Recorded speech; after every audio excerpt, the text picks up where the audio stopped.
यह सारी शंकाएं सत्संग से आपकी समाप्त हो जाएंगी। और ये समझकर सुनते रहना, अपनी अटपट ना करना, नहीं तो मार खा जाओगे धर्मदास की तरह। ध्यान से सुनते रहना, आपकी बुद्धि तक वो ना पहुंचते हैं कि ये ऐसे कैसे हो गया, छोड़ देना उसको। दास के एक एक वचन को ऐसे समझ लेना जैसे परमात्मा का ज्ञान है, परमात्मा की दी हुई वाणी है, उसी का ज्ञान है। तो भगवान का दिया हुआ ज्ञान झूठा नहीं हो सकता। यदि दास अपनी तरफ से बनाकर कहता तो उसमें त्रुटि 100 मिल जाती, इसमें त्रुटि नहीं होंगी, लेकिन आपकी बुद्धि वहाँ तक ना पहुँच सकेगी। वो आपका अभी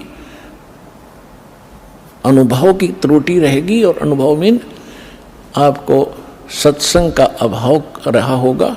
ज़्यादा सुनने के बाद ये समाप्त हो जाएंगे, इसका यही विकल्प है। तो पुण्यात्माओं, इस ज्ञान से ये समझना है कि कोई ऐसा भी चमत्कार तुम्हें कोई देने वाला मिल जाए और ये मंत्र किसी के पास पृथ्वी पर नहीं है, आप डगमग मत होना। ये तत्व ज्ञान इसलिए दिया जाता है कि आप किसी के भरमाए भरमो नहीं, और आप डगमग हो जाते हो तो आपका भक्ति मार्ग नष्ट हो जाता।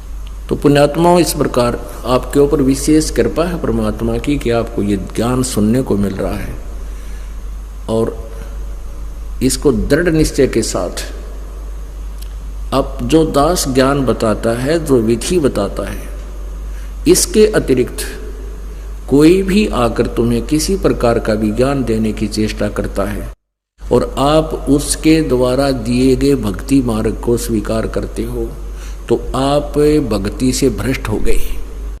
क्योंकि वो अज्ञानी व्यक्ति से आपने कोई भक्ति मार्ग साधना ग्रहण कर ली तो आपका वो गुरु हो गया, दास नहीं रहा। आध्यात्मिक मार्ग में ऑटोमेटिक कनेक्शन कटता है, तो फिर आपकी भक्ति नष्ट हो जाएगी। आपने इस दास के अतिरिक्त किसी के भी द्वारा दिए गए भक्ति विधि को स्वीकार नहीं करना है, ये फाइनल समझ लेना, यदि आपने इस मार्ग में सफल होना है। क्योंकि इस ज्ञान को थोड़ा बहुत सुनकर अटपट करने वाले करा कितने भटका मर गए, कहते चातुर प्राणी चोर हैं, ये मूड मुगदे ठोठ, और संतों के निकाम के उनके दो गलजोट। बीजक की बाता कहें बीजक नाई हाथ, ये पृथ्वी डोबन उतरे कह मीठी बात। अपने गुरुदेव के द्वारा ही दिए गए भक्ति मार्ग पर चलना है। कोई कुछ भी बताए, आपका साथी भी आपको कोई कहता है कि ऐसे भक्ति करनी चाहिए तो भी व्यर्थ है,